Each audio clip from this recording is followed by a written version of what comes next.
Is England's history the most impactful? Of any country is certainly in the running for it. At its height, England commanded a third of the world, spreading ideas, technology, goods, people, and violence to every corner of the globe. But how did England end up so powerful in this series? We will chart the history of England from its first settlement, through the days of knights and castles to its globe-spanning empire, and to its modern-day state. The first modern humans arrived in England about 30,000 years ago. Neanderthals and other homed species had inhabited the land before, but they would all die out with the arrival of modern humans. If they hadn't died out already, these early humans crossed over via the now submerged Doggerland in the modern North Sea and soon scattered themselves across Britain. Cave drawings and stone artifacts are all that remains of these earliest peoples, although genetic. Studies have drawn direct links between the modern English and remains that are at least 9,000 years old. In time, rising sea levels submerged Doggerland, leaving Britain accessible only by the sea. Waves of settlers continued to trickle in by boat. Over the following millennia, the nomadic or semi-nomadic Paleolithic hunting cultures were supplanted by these new settlers, who brought agricultural life and the prototypes of later Brythonic and Celtic languages with them. By 3000 BC, settled communities had emerged with primitive houses and rudimentary mines, which were used to extract flint for tools and weapons. Among the most obvious legacies of these communities are large barrows dug deep into the ground, where they buried their dead, with a selection of treasures indicating some belief in an afterlife and some level of social hierarchy. After 3000 BC, a group known as the Beaker people, named for the distinct shape of their pottery, arrived and supplanted many of the existing inhabitants. Initially, they were a nomadic people, but they too settled down into agricultural communities, which gave way to larger villages and more complex burials. Stonehenge. The development of these complex societies can be easily seen in their most famous monument of early England, Stonehenge, first raised on the Salisbury Plain in Wiltshire around 2100 BC. Stonehenge appears to have been a ritual site, although it may also have served as a public forum, a calendar, or a burial ground at different times. Simultaneously, traces of villages and other human activity around it suggest it drew in visitors from a wide area. The stones used to build it were hauled all the way over from South Wales. Transporting and raising these stones would have been a difficult and labor-intensive task. That it was even possible is proof that England had reliable travel networks, enough food to sustain a sizable non-agricultural laboring population, and had social authorities that were capable of commanding that labor and those resources not far from Stonehenge. Archaeologists discovered the grave of the Asbury archer, who appears to have been some sort of chieftain or high priest. His grave was rich with artifacts like copper knives and golden jewelry. He may have been a wealthy pilgrim or perhaps a local chieftain, combined with other evidence of villages across the region. The Salisbury Plain appeared to be the center of a small civilization, of which Stonehenge was the most sacred. Heart civilizations like this spread across England during the Bronze Age. These were warrior societies with plenty of weapons, and remains of those who died in warfare. Larger settlements were often built on raised hills and surrounded by defensible wooden walls, showing that warfare was a constant concern for people. Religious life appears to have been heavily based on the land. Rivers, especially, were held to be sacred sites, and a great many artifacts have been found tossed into rivers as offerings to the gods. Even in this early stage, the regional divisions of modern England were emerging. The colder and more mountainous north were dominated by livestock, which led to sparer settlement. Meanwhile, southern England was more favorable to agriculture, leading to more concentrated settlement. The Thames Valley, with its easy trade access to Europe, was the wealthiest and most cosmopolitan area of the island. Just as it is today, the society was advanced enough to play its part in much larger trade networks, although it was on the far reaches of the known world. English traders connected to those in the Baltics, Greece, and even Egypt, or beyond. Imports of beads, metals, furs, and other goods show England had plenty of things to exchange with the wider world. Most significant among England's exports was tin. The land was rich in tin, which the inhabitants were mining by the middle of the second millennium BC. It was tin combined with copper which produced the all-important bronze that defined the age, while England was not the only source of tin, and it was one of the best, and drew in traders from distant lands. English tin ended up in the Middle East and helped outfit armies as diverse as those of Phoenician Egypt or the Minoan Greece.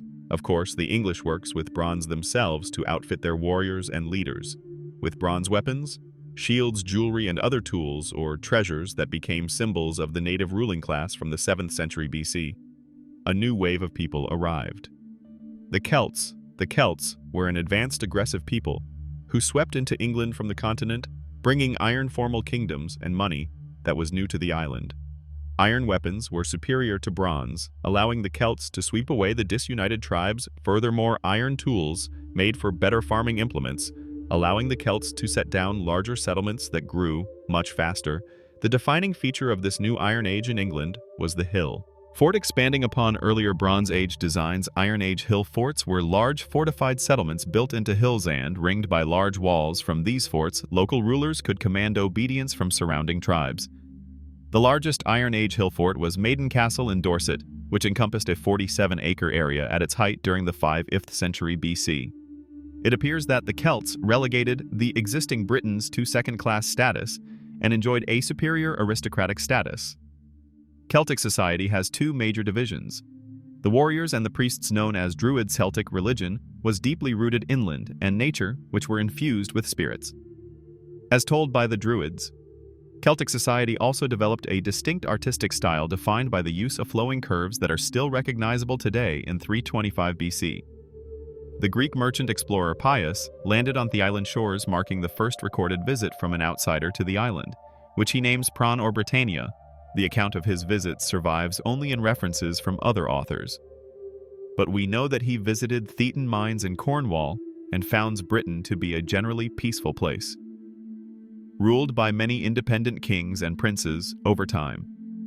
Hill forts died out as the more powerful kingdoms emerged, which were able to establish security over vast areas. By the 1st century BC, England was pockmarked with these Celtic kingdoms, who could rule over undefended rural settlements, a mark of true stability and security. The arrival of Rome. English society had come a long way, but it was nothing in the eyes of the true power of the day. Rome. When Caesar arrived on British shores in 55 BC, the Romans knew little of Britain outside of what Greek travelers had told them. Caesar knew of its wealth and metal and potential slaves, and its warrior inhabitants could be a source of glory for the up-and-coming Roman general. The Britons' simple chariots and disorganized tactics were little match for Caesar's elite legions, but his conquest was cut short by a rebellion back in Gaul. Caesar returns the following year, this time driving the Briton back across the Thames River. However, events elsewhere demanded his attention yet again. Caesar accepted tribute and pledges of friendship from some of the local kings, but did not leave a garrison. It would be a waste of men for too little benefit. Britain was mostly forgotten for the next century as Rome, convulsed in civil wars. However, trade and friendship with some of its kings continued. This included King Coban of Colchester, who died in 42 AD to be replaced by his son, Caracus Catacus. Had no respect for Roman power, and set out to conquer neighbor in Roman client kings like King Vercia Ovataris in 43. Had Emperor Claudius, eager for a military victory to boost his reputation, directed his legions to Britain to conquer the island. Once and for all, the Romans forced a landing in Kent and again cut swiftly through the Britons. Roman power attracted some of the local kings and warriors to pledge loyalty, leaving resistors like Cat, Usicylated in 50 AD. Catacus made his final stand against the Romans somewhere near the Welsh border. After his defeat, fled the battle and sought sanctuary with the Brigantine Queen Commanda, who immediately surrendered him to the Romans. Chorus's capture was the symbolic end of pre-Roman Britain. Within a few years, Rome controlled most of modern England and Wales from Kent over to Angeli, and from the English warriors broke upon the Roman line and were cut down by the thousands. When the Celts turned to retreat, they found themselves trapped by the family's wagons and carts. Paulinus gave them no mercy. Almost all of the Celts were slain. Boudica escaped, but sources disagree on whether she died of illness or poison. Not long after Roman Britain Buda's defeat, brought Britain under firm Roman control. Affirming this control were three primary legions stationed at Chester, York, and Caron. They were connected to each other and to the Roman cities by a well-maintained and well-patrolled road network that eased trade and travel throughout England. Things were more difficult in the north, where the hilly terrain had to be littered with forts to control the surrounding area. Governor Julius Agricola managed to push Roman control into modern-day Scotland. There, he achieved victory over the native Caledonians at the Battle of Mongrouse in 83 AD. But he was recalled to Rome before he could complete the conquest of the island, the Caledonians and other northern group Channel. Up to the river, Humber Bud's rebellion. This control was still tenuous. Though in 61 AD Prasutagus, chief of the E-tribe in eastern England, died, the Romans ignored his will that his kingdom go to his family and annex the two land. Instead, this insult would not be forgiven by Prasutagus' wife, a fiery woman named Boudica who was flogged, and her daughters raped by Roman men. When she protested, Boudica took up arms to avenge her family's honor. She rallied other tribes to her causes, pointing to Roman taxation and settlement as intrusions on their own way of life. In a speech attributed to Boudica, she said to her followers, "Let us show them that they're hares and foxes trying to rule over dogs and wolves." Boudica's armies marched upon the Roman center at Colchester, where they slaughtered the civilians and fended off the small Roman army sent to stop them. The bulk of Rome's forces under Guasutus Pinus were occupied in North Wales, but rushed back to defend London. When word reached them, Pinus arrived just ahead of Boudica's forces, but had no time to prepare a proper defense. So he abandoned the city. London was burned to the ground, and any citizens who could not escape were slain. Some 880,000 people were said to have been killed. The Roman army withdrew to the northwest, where they dug in at a small valley. The exact location has been lost and awaited Boudica's men. The Romans numbered just 10,000 against a Celtic force that was probably around 100,000 strong. Boudica's followers were so confident of victory that the warriors' families and communities came out to watch the battle, drawing their camps and wagons up behind the Celtic line. However, the Roman troops were disciplined and well-tread the disorganized Celtic. Raided into Roman England in the following decades. In 122, Emperor Hadrian decided enough was enough and ordered the construction of a border wall 15 feet high and stretching 73 mi from the mouth of the Th River to Swaith on the Irish Sea. Hadrian's Wall was the largest defensive construction in the empire. It took almost 10,000 men to guard the wall and man the forts dotted across its length. It worked, though, managing to halt further raids into England for years. It marked the limits of Roman power and foreshadowed the divide between England and Scotland. Still, the province of Britannica was more an occupied territory than a settled Roman colony. Most of its Roman population were soldiers or officials, although a mix of Romano-British population would emerge over the next 300 years of Roman rule. The chief centers of power were Colchester, Gloucester, Lincoln, London, and York, but there were some 30 or so recognized towns. By the 2nd century, London, with around 30,000 citizens, was the largest city in the province towns, with the centers and symbols of Roman power, with stone architecture, sewers, hygiene, and literacy. They were a radical departure from pre-Roman life. Rather than a warrior aristocracy, power was exercised by wealthy townspeople and by appointed or elected Roman magistrates. They brought Roman law, economic models, culture, art, dress, food, and literature, unlike anything ever seen in England. Perhaps nowhere embodied this new Roman luxury like Aqua Suus, today known as Bath, which became a leisure resort known across the empire for its natural springs. Wealthy Romans who tired of the city might retire to one of the hundreds of villas across England. These grand estates offered all the luxuries of Roman life, decorated with fine art, and in some cases blessed with heated floor.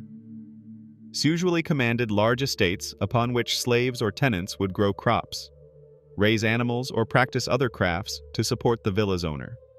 However, most people in Britain did not live in these towns or in villas. Most people were still farmers, living in rural villages. Roman rule affected them through taxes and the building of roads and forts across their land. Life was safer and more stable than before, but probably less free and with heavier taxes.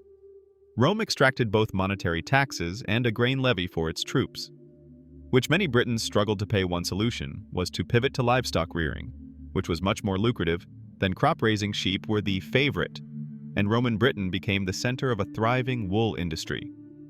As a result, English wool would remain an economic staple and major export for centuries to come. Aside from wool, Britain's other great exports was metal tin. Continued to be useful, of course. But lead was becoming a big boom for the Romans. They used it in pottery, pipes, and baths, and Britain was one of the best sources of it. Anywhere in the empire, lead deposits often yielded silver as well, which the Romans had plenty of use for. To the departure of Rome, Roman Britain enjoyed remarkable peace and stability for almost 300 years, but eventually, the Roman Empire would unravel.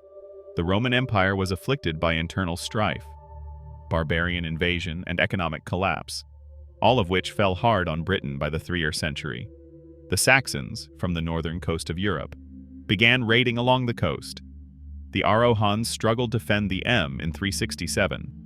The Saxons allied with the Pecks and Scots to launch a simultaneous attack on Roman Britain from northeast and west. The Great Barbarian Conspiracy overran Hadrian's Wall and decimated Roman forces. Rome managed to restore order, but Roman Britain would never truly recover as imperial authority collapsed. Enders to the throne arose in 383. Magnus Maximus declared himself emperor from Britain and took his troops with him back to Gaul. What few troops remained afterward were siphoned away to defend against the Visigoth invasions.